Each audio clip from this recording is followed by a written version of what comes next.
Okay, that's to introduce Chris Rennick. His talk is My Burma Campaign. Go ahead, Chris. Thanks very much, Mr. President, and good morning, everybody. I must say I'd far prefer to be standing in front of you and having Philip Stewart work the technology. Almost had a heart attack this morning when I had a glitch with Zoom, but fortunately Alan Stevens is magic. Earlier this year, I went with two others, a former work colleague and a friend from university, to India and Burma. The trip had two aspects to it. The first was my interest in military history and my respect for William Slim, the British commander. There he is. I believe that Slim was the outstanding British general of World War II. The second was essentially a pilgrimage to locate the area where Lance Corporal Bernard Hale was killed in action. Hale was the uncle of my friend and travelling companion. The precise time and location of his death are unknown. Nobody found.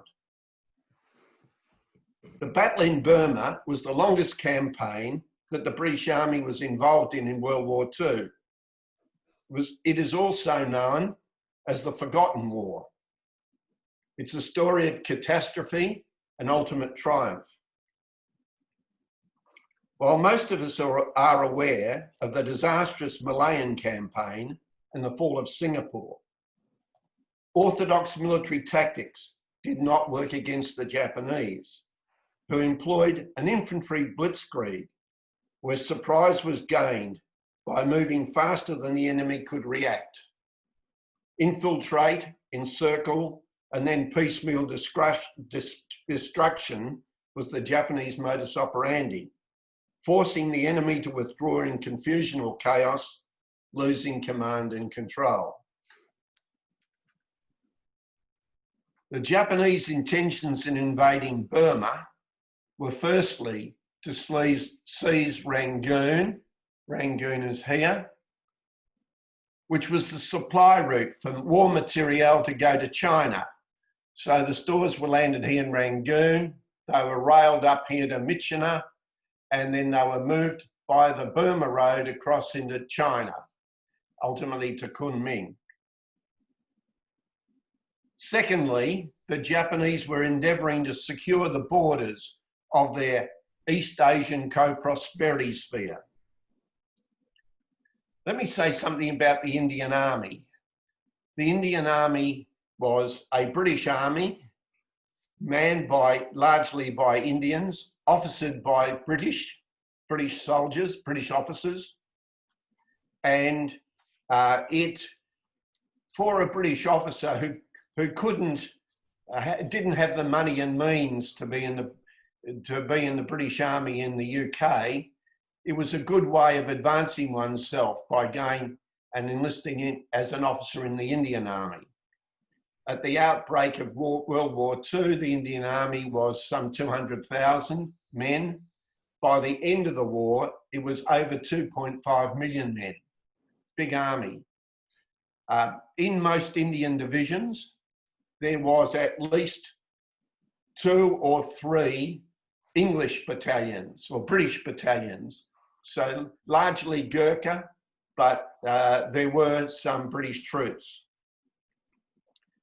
So in early January 1942, while they were invading Malaya, the Japanese launched a lightning invasion of southern Burma. They crossed the border from Thailand into southern Burma down here. They quickly rolled up the ill-prepared British Indian Army and the Burma Division back north and into retreat. In 3 weeks, the Japanese were threatening the British at the Sittang Bridge. Burma has 3 big river systems, the Irrawaddy, the Chinwan, and the Sittang. And the Sittang runs here, and there was a bridge here, which the Japanese were threatening. The message sent to the commander of the 17th Indian Division, his name was Smith, that's Smith with a Y. If you don't blow the bridge, the Japanese will take Rangoon very quickly. The bridge was blown. There it is. The bridge was blown and 60% of the division, of 17th Division, was left on the wrong side, and Gurkhas can't swim. And the Japanese still took Rangoon very quickly. So, and there's an engineer, a lawyer, and an optometrist giving critical analysis of the demolition work and the bridge that was built after the war. What was left of British forces went into headlong retreat. Smith and his corps commander were sacked, and an unknown Major General, William Slim, was brought in from Iraq to take charge of the mess. And if you can recall, this was the time that the Australian 6th and 7th Divisions were returning from North Africa and Syria. And Churchill wanted to divert them to Burma to help fight against the Japanese. It would have been a catastrophe. Fortunately, Curtin was strong enough to say, no, no, no, they come back to Australia. But by mid-1942, the British had conducted a fighting withdrawal in reasonably good order to the Indian state of Manipur. Now, Manipur is up here. And so they retreated all the way up to here. They left a division, the 17th Division, just in Burma here at a place called Tidham, some 170 miles south of Imphal. But this retreat of over 1,000 miles was the longest retreat in British military history. Got to work this technology. On the Indo-Burmese frontier, there were 3 major military fronts, separated from each other by hundreds of miles of roadless, forest-covered mountains. The northern front, up here, was American. Its aim was to cover the construction of a road and pipeline across northern Burma into China. The southern front, which was down here in the Arakan, now known as Rohingya territory, Rohingya state, had the limited aim of preventing the Japanese from advancing to Cox's Bazar, which was on the sea up here. Cox's Bazar now is in Bangladesh. Our attention is the Central Front, which was the only practical route into central Burma, which is this area here. Infrastructure was very, very limited and very, very poor. Let me say something about Manipur. This is the state of Manipur here. There's Dimapur and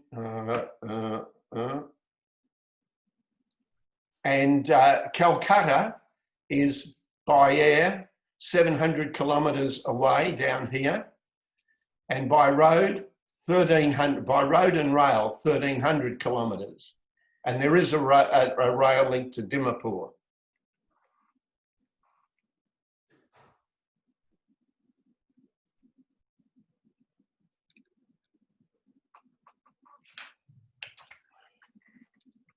Up to World War II, the state of Manipur was governed by a Maharaja. It was a princely state.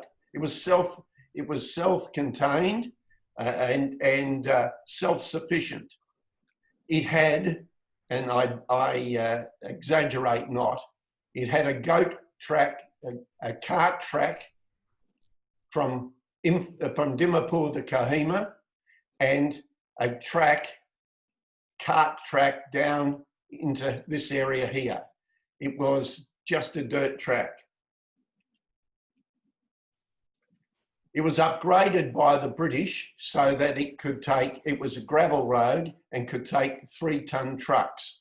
but that road was only one way, did have passing loops, and when the monsoon came, it was subject to landslides and other, it fell to pieces very quickly.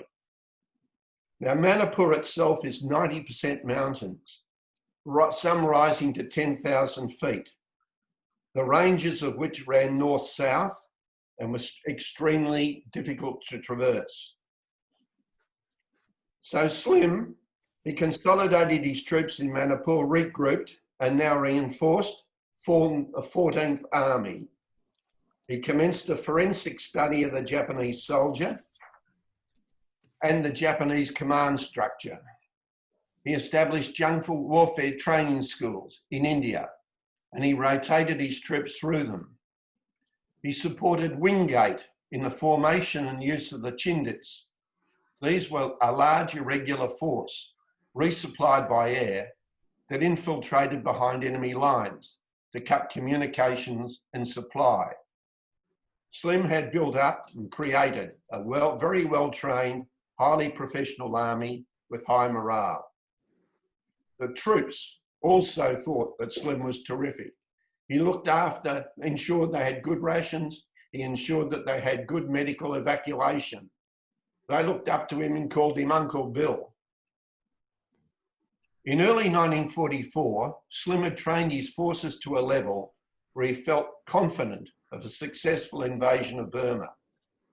At the same time, he became aware, through intelligence reports, that the Japanese were preparing to invade Burma and to invade India and Manipur to destroy his forces. Slim's assessment is that he'd be better withdrawing to the Imphal Plain. This is this area here. It was a saucer in the mountains of some 25 miles by 40 miles, the only flat country around. If he withdrew to the Imphal Plain, where he had two Indian divisions, the 20th and the 23rd, he could fight the battle there on his terms, with compact lines of communication and supply, and with air superiority. The Japanese, on the other hand, would have extended and tenuous supply lines. Slim did have a major negative. His 17th Division was still down here at Tidum, some 170 miles south. The Japanese commander, Mutaguchi, very aggressive and tenacious, was also impetuous. He didn't appreciate the changed quality in the British and Indian troops and the full impact of air superiority in mountainous country. He also had poor relationships with his three divisional commanders. But one of his worst decisions was to order that no more than 21 days' rations were to be carried, because we will take it from the British. Unfortunately for Slim and the commander of the 17th Indian Division, the Japanese were well on the move before the order to withdraw was given. They had three columns, one moving this side of the Tidum Road, this is the Tidum Road, another moving the other side, and a third column in pursuit of British up the road. The Japanese objective was to encircle, trap, and destroy 17th Division. The extrication of 17th Division was brilliantly executed. Planning had been very good. The divisional commander had 2,500 vehicles. He had 3,500 mules. Let me show you a mule train. So I should point out, this is the country, and here's the Tidum Road behind me. That's going north, the Tidum Road. That's what they were fighting over.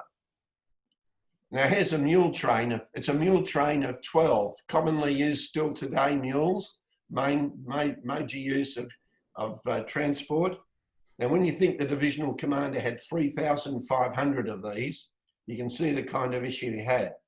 So he had his vehicles and his mules on the road, together with artillery and engineers. He deployed his infantry in the hills either side of the road. They protected the divisional column. The Japanese had cut the road and placed substantial roadblocks in a number of vital places, which had to be cleared in desperate fighting. In fact, there were 7 major battles and innumerable skirmishes fought on the withdrawal. Due to the very strong and well-executed rearguard, the Japanese were unable to effectively use their tanks, nor could they seize the bridge over the Manipur River, which was absolutely critical land feature. And here's the new bridge. The previous bridge was destroyed by the British after they got across. If the Japanese had been able to cut it, they would have been in diabolical trouble. But with the column strung out over 20 miles, traffic control was vital. This is where our man, Lance Corporal Bernard Hale, a military policeman, together with a colleague, had a role controlling traffic and making sure the road was open. They were ambushed, was subsequently seen in the jungle, then never seen again. Our group travelled up the Titum Road, down to the Manipur River Bridge and across. We travelled up to the locality where we believed Bernard Hale was ambushed. This is very remote country. We were told that we were the first group of Westerners who had been there for 50 years. This is just showing you a bit of modern Titum Road construction. The labourers go down to the river, they collect the rocks, they bring them up, they crack them by hand, and they lay them by size on the road. Having found the general location of the ambush, we went back to the nearest village, Tonsang, where we found a Baptist church, and with the support and encouragement of the church staff, placed a memorial to Bernard Hale in the church. Now, this is a little stainless steel cross made by another nephew in the UK with a poppy, stainless steel poppy, and that's what we established, put in the church. We conducted a little commemorative service to which, at very short notice, 12 of the congregation turned up. They were very kind to us. We gave the church some US currency in return for their kindness. Later in the trip, we laid a wreath in the Tuckaran War Cemetery in Rangoon, where Hale's name is inscribed on the colonnade wall. There's Bernard Hale. Incidentally, there's John laying his wreath, and incidentally, in the cemetery, there are graves of many Australian airmen, not just in this cemetery, in the other major war cemetery in Rangoon and in the Imphal War Cemetery. I don't think people appreciate how many Australians actually in the RAAF fought in this campaign. Anyway, back to our withdrawal. 2 brigades of 23rd Indian Division in Imphal were sent down, that's 5,000 men, were sent down to help extricate 17th Division. This left Imphal dangerously exposed for a short time, but it did greatly assist 17th Division to extricate itself, and it did reach Imphal intact. The siege of Imphal then began. As I said to you before, Imphal is like a saucer in the hills of Manipur, 25 miles by 40. This is this area around here. There are the British had built 6 airfields in this area, and it was a very well-constructed defensive position. The Japanese were 86,000 strong in 3 divisions. They surrounded Imphal, cut the road north to Kohima and Dimapur. They has also surrounded and laid siege to Kohima. The battle was on in earnest. At Imphal, the British had prepared well and had secured all the high ground. These little areas here, all the mountain tops, the plain is actually 2,500 feet. These mountains are over 5,000 up to 6,000 or 7,000. And the British had taken positions, defensive positions on all the high ground. They had secured with good artillery and armour protection and considerable air support. But Imphal and Kohima were isolated from each other and from the outside world. When things really became tough, Slim, using his air advantage, was able to fly in 5th Indian Division from Arakan. And the moment that the troops deplaned, they went straight into battle. As I said, all the high ground was held by the British. These shaded areas were the Japanese. So they absolutely surrounded and they laid siege to all these individual positions. These positions were like friendly islands in a sea of Japanese pirates. Fighting was desperate, with positions sometimes as little as 6 yards apart. Attack was followed by counterattack. The stench of rotting bodies was horrific. You couldn't get out to bury anybody. This fighting went on for nearly 4 months, with positions taken and retaken. This little feature here is called Scraggy, and here it is. We weren't allowed to walk the ground up there because there's a lot of unexploded ordnance in the position. Further north, at Kohima in Nagaland, the British garrison, which was only 2,500 men, of whom 1,000 were non-combatants. This was sort of a stores position. It had all kinds of odds and sods there, storemen and so forth. In fact, on one Indian grave, I saw a soldier whose glorious military title was wine waiter. So there was only really 1,500 fighting men. They were besieged by 16,000 Japanese, who gradually forced the British into a tight perimeter of 250 by 400 yards. Now this is an area, this is actually around the district commissioner's cottage, bungalow, and his tennis court. And the hill behind, which is up here, is Garrison Hill. And that was the last position on the Kohima Ridge that the British held. And they fought over this deputy commissioner's bungalow. It was a very tough place. The defenders were bombarded all day, every day, by artillery and mortars, until the battlefield resembled the Somme of World War I. If a defender exposed himself for a fraction of a second, it meant certain death. It became known as the Stalingrad of the East. The Japanese order of the day was, you will fight to the death. When you are killed, you will fight on with your spirit. In early April, Kohima saw the bitterest close quarter fighting of the war. Only the width of this tennis court separated the two sides. And this is what it is now. The tennis court is now, and the surrounding area is now a military cemetery, but you can see the tennis court laid out. From where we are looking, these are the British positions, and the Japanese positions were down there. So, and it's a lovely area now. Now, there's inscribed on one of the walls in the cemetery is this plaque, which you may not be able to read, so I'll read it for you.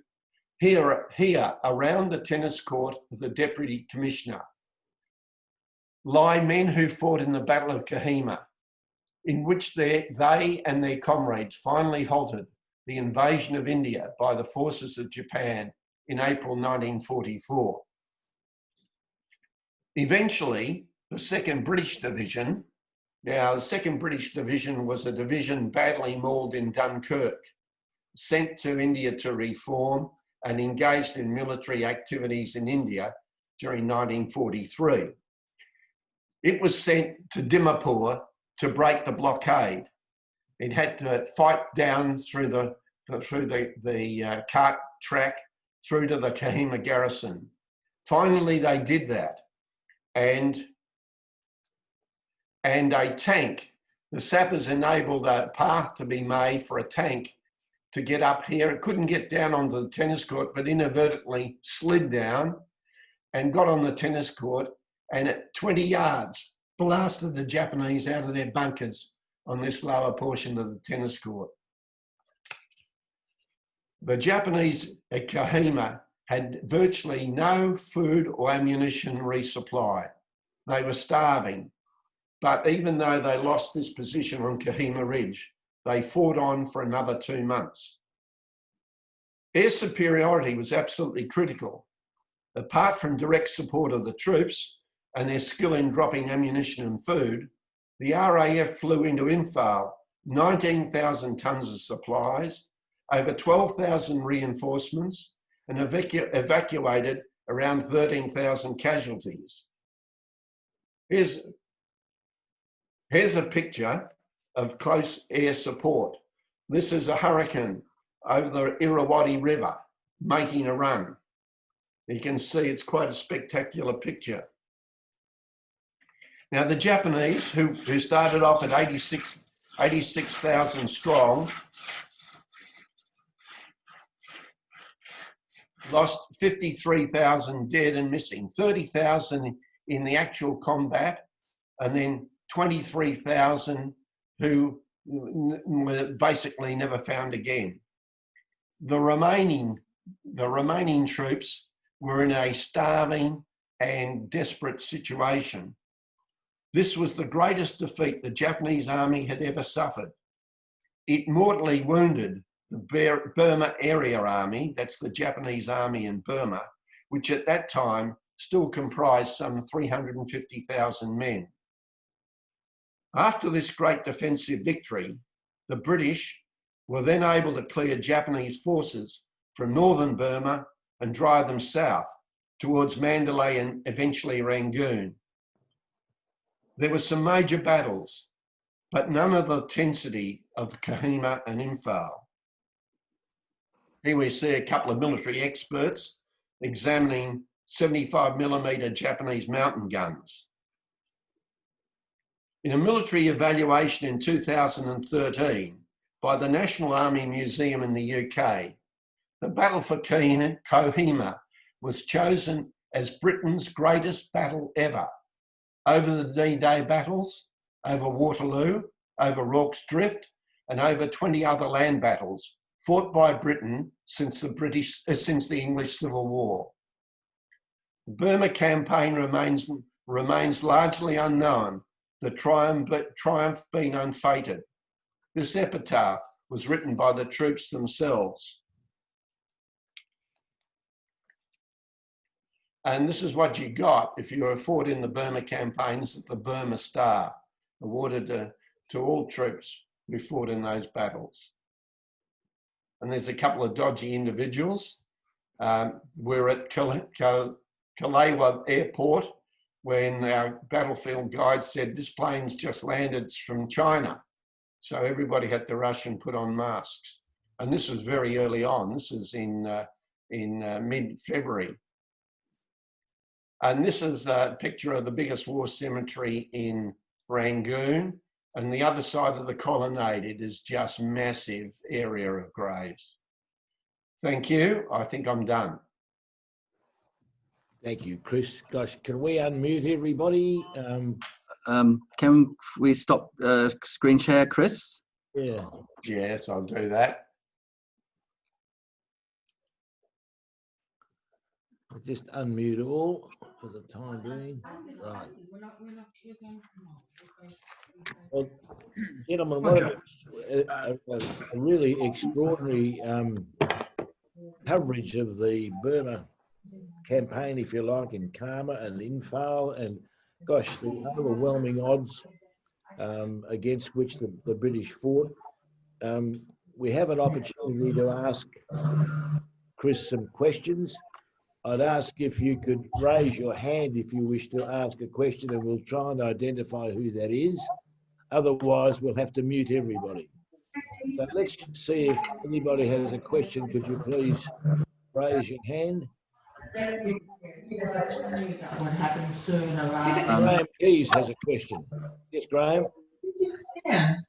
Chris, I was absorbed in all of that. Who was in the Australian forces there? Who was the Australian commander of the Australian? We're going to have to mute everybody, Simon. Graham, I'm going to have to mute everybody, which I've just done, and I'll unmute you again, Graham. Wait a minute, wait till I get it right. Can you see Graham Keys there, Jim? I've unmuted myself. Oh, good boy. Chris, I was totally absorbed in all of that. Of course, the pathos of it all is the most overwhelming. But who was the Australian senior commander under Slim for most of those battles?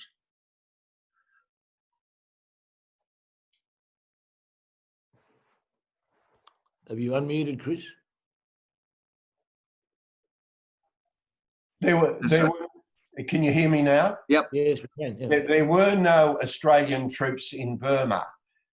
We're very fortunate that Curtin refused Churchill permission to land Australian troops there, but we did have Australian airmen there in the RAF, attached to the RAF, a lot, as there were Royal Canadian Air Force and Royal New Zealand Air Force.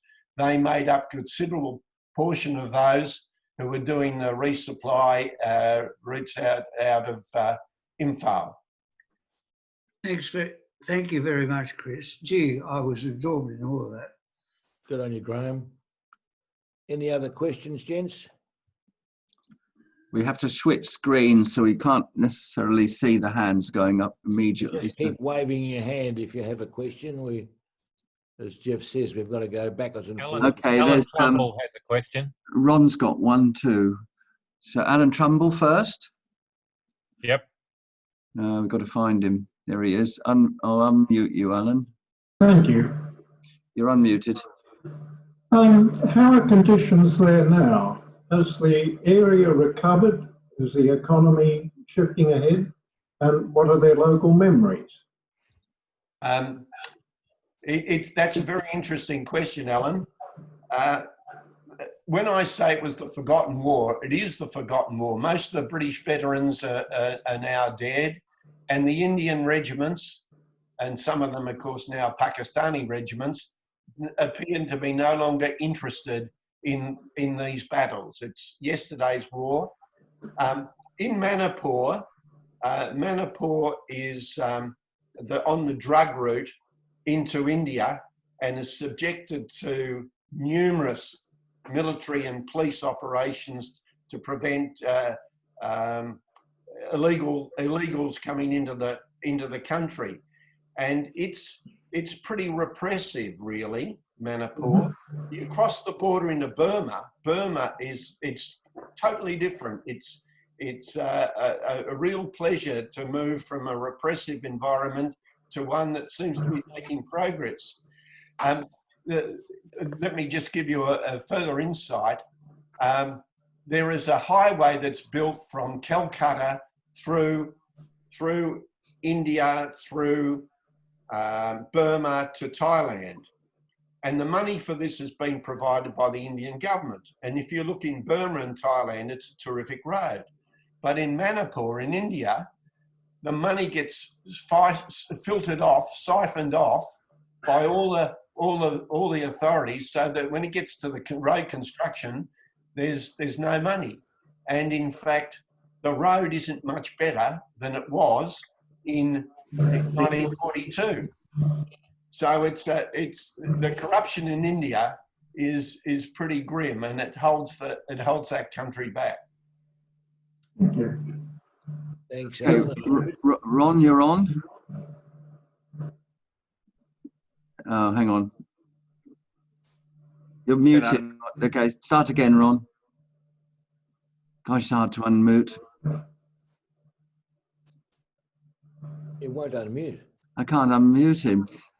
Ron, can you press your space bar? Okay. Here we go. All right. Yes, I was just wanting to mention, Simon, that we had a past president before my time, which think might have been about 1992, you'd find him on your chain, and that was Brian Hambleton.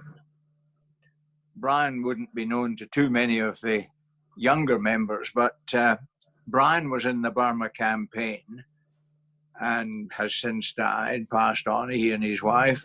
But his daughters are alive, and I just wondered whether you would like to make contact with the daughters so that you could talk about the campaign, because Brian went all the way through that one. Retired back 1993, he was president, Ron, yes. 93, was it? Yeah. Yes. Well, he was in the Burma campaign, I know that much. Yes, well, I'll get those details. Can you hear me? Yes.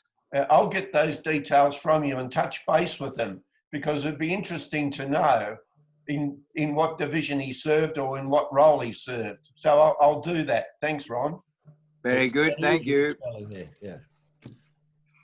Lloyd. Can you hear me? Yes. Am I on? Yes. Yes. It's worth adding to what Ron has just mentioned that Brian Hambleton was a major in the British Army. We well remember Brian's booming parade ground voice. He was a loyal, enthusiastic member of our club. I'm not sure if Ron Hunter mentioned that Brian was awarded the Military Cross for his involvement in the Burma campaign. But Brian left us, I suppose it would have been 4 or 5 years ago. Brian never ever would miss a Probus meeting. He was an absolute enthusiast in everything. But that booming voice was just so useful for us at club. If things were getting out of hand, you would hear. It was the Roger Wilson of his day, was he? He was double Roger Wilson. Thank you, Lloyd. That's wonderful reflection. Thank you. That's great. More questions? Any more questions? Yes, there's Ralph. Ralph.